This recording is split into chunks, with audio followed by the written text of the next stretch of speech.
সুপ্রিয় দেশবাসী, আসসালামু আলাইকুম।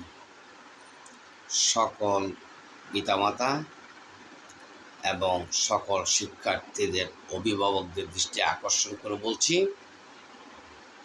আমার কথাগুলো একটু শুনবেন,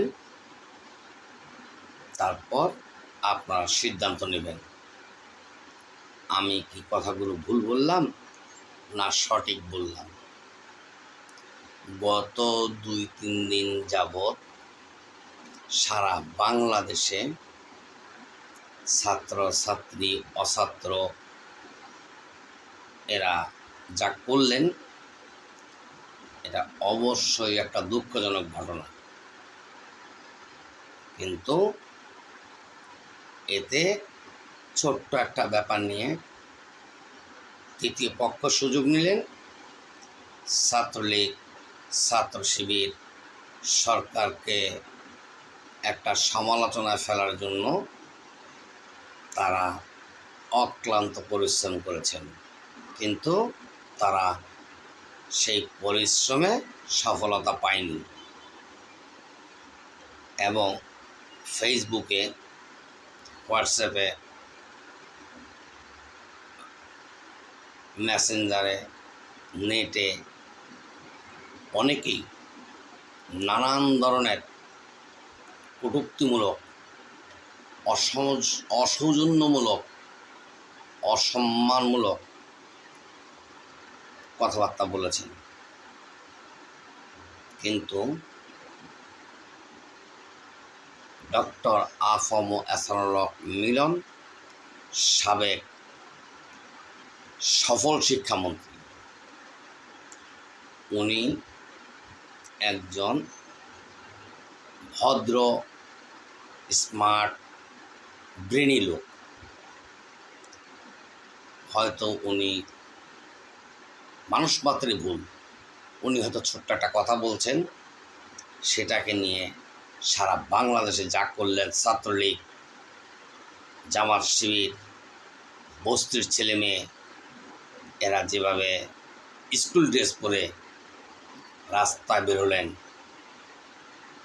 এবং ঢাকা শহরের প্রতিটা পয়েন্টেই তারা গাড়ি অবরোধ করলেন,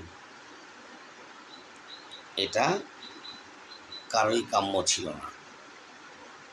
তোমাদেরকে যদি কোনো ভুল কথা বলেই থাকেন, তোমাদের স্কুল কমিটি আছে, তোমাদের শিক্ষকরা আছে, তারা মন্ত্রী মহোদয়ের সাথে বসে আলাপ আলোচনা করতে পারতেন, কিন্তু তোমরা যা করেছ তা কাম্য নয়। আমরা এটা আশা করিনি।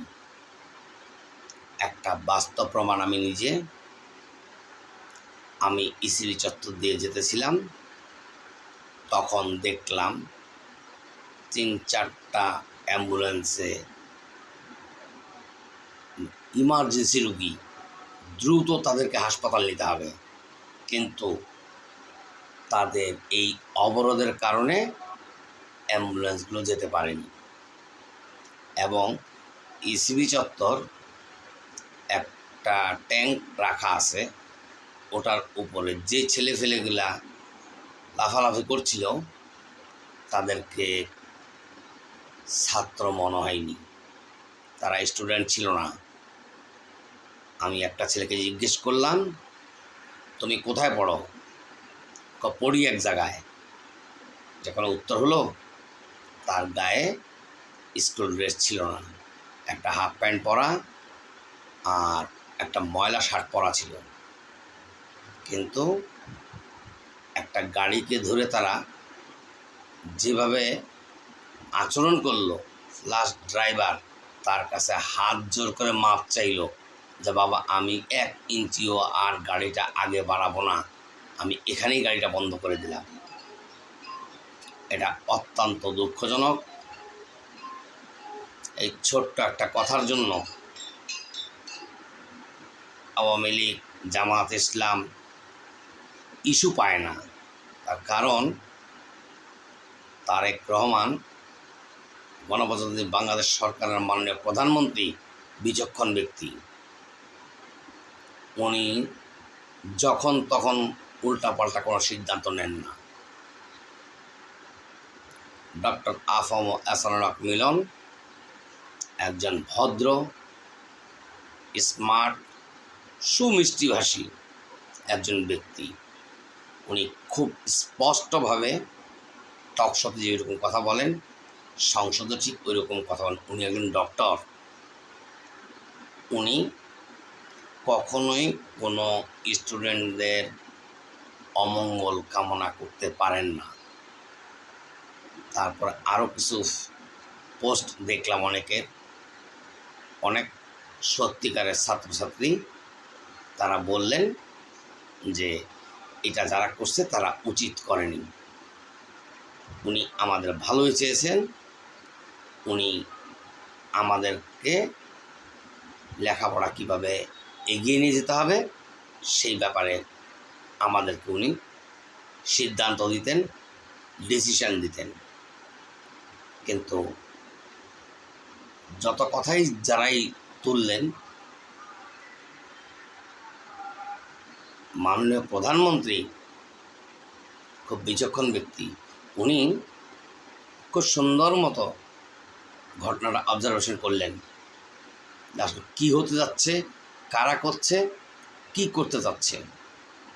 আমি মাননীয় প্রধানমন্ত্রী এবং স্বরাষ্ট্রমন্ত্রীর দৃষ্টি আকর্ষণ করে বলবো, আপনারা যারা নাকি ফেসবুকে ডক্টর আফম এহসানুল হক মিলন সাহেবকে অসৌজন্যমূলক কথাবার্তা বলেছেন, অপমানজনক কথাবার্তা বলেছেন, তারা কারা, কি তাদের পরিচয়, তারা কি আদৌ স্কুল ছাত্র, তারা কি আদৌ লেখাপড়া করে, নাকি তাদেরকে এনে ওই ছাত্রলীগ, ওই জামাত শিবির ওদেরকে উস্কে দিয়েছেন।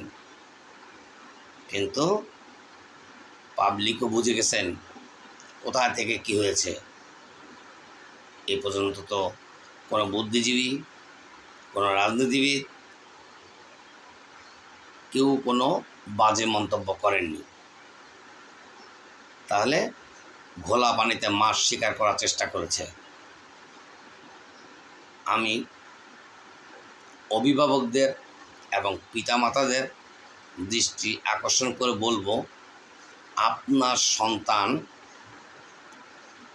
স্কুল টাইম পার করার পরে সে কোথায় যায়, সে কি করে, এটা আপনারা একটু ভালো মতো খবর নেবেন এবং বাচ্চাদের কাছে কৈফিয়ত চাবেন।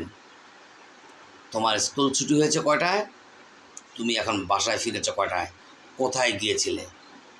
এই যে ছেলেফেলে নেশাতে জড়িয়ে পড়ে, কিশোর গ্যাংয়ে জড়িয়ে পড়ে, ওই কিশোর গ্যাংয়ের ছেলেপেলেরা কি আর ভারত থেকে পাকিস্তান থেকে আসে? তারা বাংলাদেশে আপনার আমার সবারই সন্তান।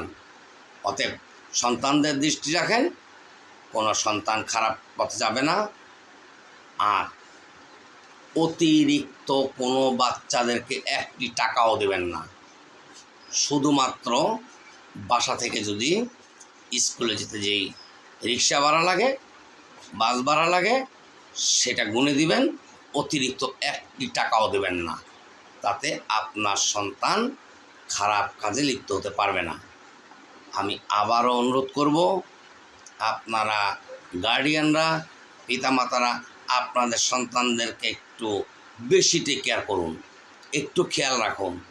তাদেরকে অযথা বাসা থেকে বেরোতে দেবেন না, অযথা কোথাও ঘোরাঘুরি করতে দেবেন না।